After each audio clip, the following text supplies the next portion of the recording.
Tonight's episode of True Blood was called Jesus Gonna Be Here. If you haven't had an opportunity to watch that episode, stop listening now. Major spoilers, here we go. True Blood is back. Let me just say, man, tonight's episode was 10 out of 10 stars. Very unexpected, some of the events that happened tonight, especially in the beginning, the first 2 minutes. Sad news, man. Tara has been killed. I'm not going to go into any conspiracy theories. I'll save that for another podcast. But she's gone. She was murdered tonight, protecting her mother, and she went out like a champ. I'm very upset. I won't even lie about that. I'm very upset. But we have to continue on, man. We have to finish the story, and that's what we're gonna do, man.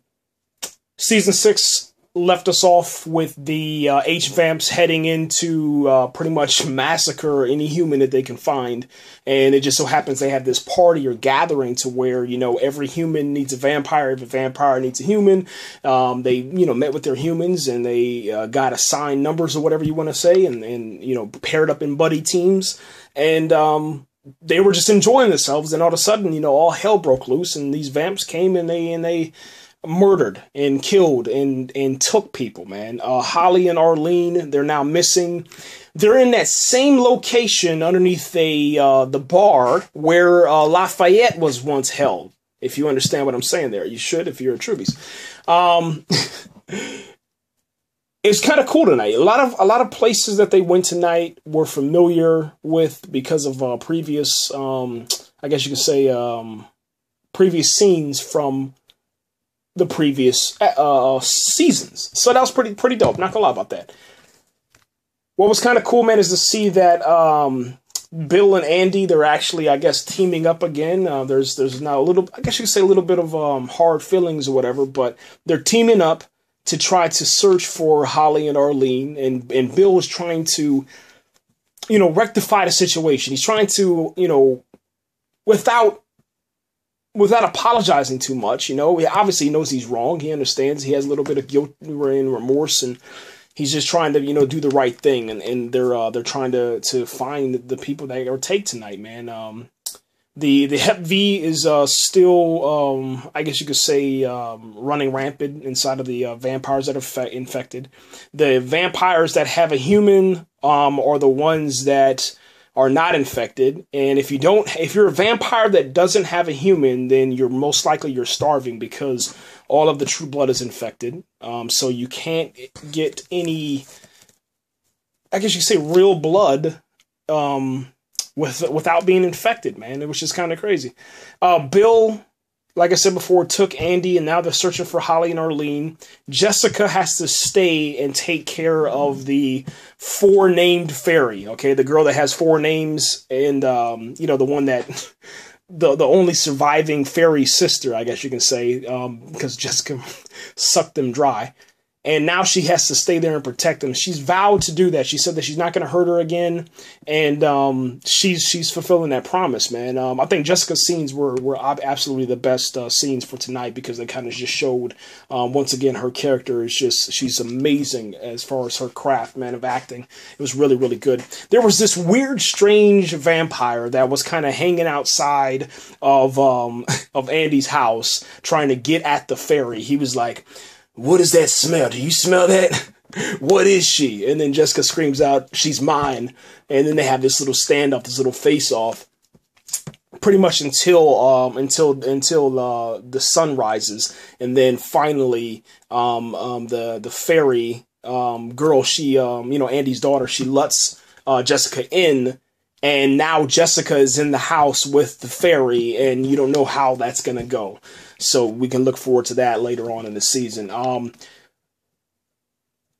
Tara's mom is kind of backsliding, man. You're going to see her character go back to, I guess you can say, old ways, okay? Now that Tara's dead, Tara's mom doesn't have anything to hold on to. So she's going to go back to that addictive type personality, man. So she's going to have addictions, and right now her addiction is vampire blood, okay? And that's what she's high on, man. So right now, man, they gave like a no-suck order, if you will, for Tara's mom. No more vamp blood. None of that stuff can go into her system, okay?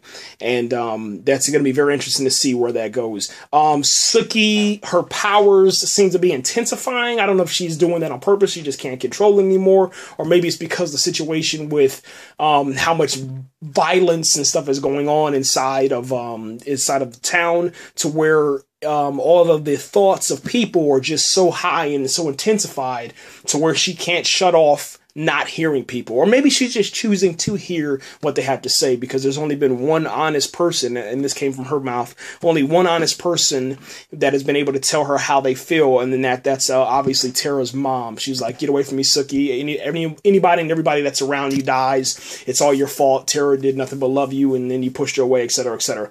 And the reason why she's dead is because of you. Let me see. Jessica's boyfriend is kind of hanging out with Lafayette, and that's kind of dope. Just to kind of see where that story is going to head to. And Jessica's boyfriend obviously, understands that Jessica's not going to leave Andy's daughter alone, and he's kind of cool with that. So Jessica's boyfriend is going to be feeding off of Lafayette whenever he needs to, or if he's hungry or whatever. Tonight, this is kind of funny, man. So it's going to take me just a couple of seconds, man, to kind of get serious and actually talk about this, man. But Sam, Vince saw Sam morph tonight, I guess you could say, and he was like, I see. He's like, you're a dog. He's like, you're a damn dog. I saw you change from a dog. And then Sam is kind of trying to convince. He says, listen, if you tell people that their mayor is a dog, you're gonna have like a rebellion on your hands, okay? So he's like, I'll tell you what's going on here, but just give me some time, okay? Don't go out there and expose me for some reason. And the rest of the town is actually, they're kind of concerned a little bit too, but they're listening to him. Bill gets with Sam, and it seems like Bill, Sam, and Andy, they're all kind of working together to try to get I guess you can say a grasp on the situation and get everything kind of under control a little bit, and get everybody pretty much organized, man. That's pretty much everything out of the episode, man. That's that deals with those little bitty characters. Not little bitty, but I guess you said that group of characters. Bill, Andy, Sookie. Alcide's not really doing anything. He's just kind of standing there next to Sookie. He's running off every now and then, turning into a wolf and stuff like that. But nothing important until probably next episode. Tonight's episode dealing with Pam just kind of showed you that Pam is still looking for Eric. She's kind of given up all hope on life, so she's out there playing Russian roulette with some of the world's finest, man. So she's been on this quest to find Eric. She has a map now, and this map will actually point you in the direction of where Eric is. So I believe Eric is alive, man. And I think we saw that too. I think he's probably burned to a crisp, but he's definitely alive.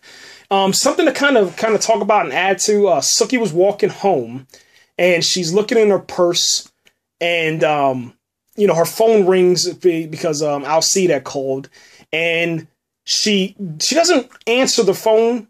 She takes it out of her purse. She sees that it's Alcide. She tosses it in the woods. For some strange reason, she tosses it in the woods, and then after that, she runs and tries to go find her phone. Well, as she's going into her phone, she trips over a dead body.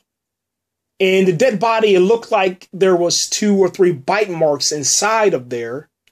Inside of this girl's body, but we never know. It just kind of cut over to the scene with Pam inside of Morocco, and then they went to the Russian roulette again.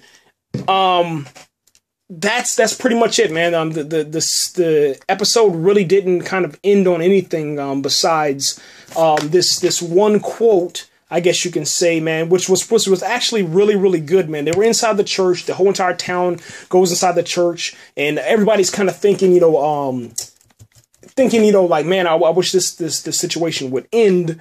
And they kind of need, I guess you could say, hope or whatever, man. And what ends up happening is that everybody is thinking inside of their head, that Sookie is the cause of all this, okay? And in order to kind of, I guess you can say, calm them down, Sookie decides to, you know, leave and vacate the premises or whatever. But the preacher, man, he said, I strained to listen, and he told me, morning is coming. Let the church say amen. That was like him, you know, letting the church know that he heard a voice from God and that, you know, morning is coming, man. So I don't know if that means morning is coming as in the fire is coming. And the fire meaning that all the vampires are going to die. But that's the situation that's going on right now, man. That's where we're sitting at right now. That's pretty much it, man. There's 9 episodes left until the end. Pam, she looks pretty bad as far as her condition. We don't know if Tara's alive. We haven't seen Eric yet. Bill is doing good. Doesn't have any powers. Andy is doing good. He's just still kind of paranoid from Bill. Andy's daughter's doing good. She's being protected by Jessica. Alcide is still with Sookie, and you know, their relationship is mighty fine. Yeah, their relationship is going excellent. That's pretty much it, man. I don't see anything else that needs to be mentioned, man. If I find there anything else or I decide to talk about anything else, I'll upload some more. Tonight's episode, I think, was about runtime about 48 to 50 minutes. Not bad, man. It was definitely an improvement from the normal HBO, where they usually cut the show a little bit early for some reason. I don't know why they do that, but sometimes they decide to do it like that, and that's fine. But yeah, next week I'll have another podcast up. Sorry that this one wasn't really a lot of information, and there's really nothing to report. There isn't anything. There wasn't a cliffhanger. There wasn't anything, and it was just kind of like Sookie and the rest of the whole entire cast, and this first episode was kind of like talking to us as fans of the show, you know, Trubies, and just letting us know that, you know, we need to worry about, you know, each other and take care of our family, and this is the end, and that was it. That was it. There wasn't anything, you know, besides the terror situation. That was it. That's the only thing you can pretty much talk about on this episode, man. And yeah, I'm out of here, guys. Thanks again for listening.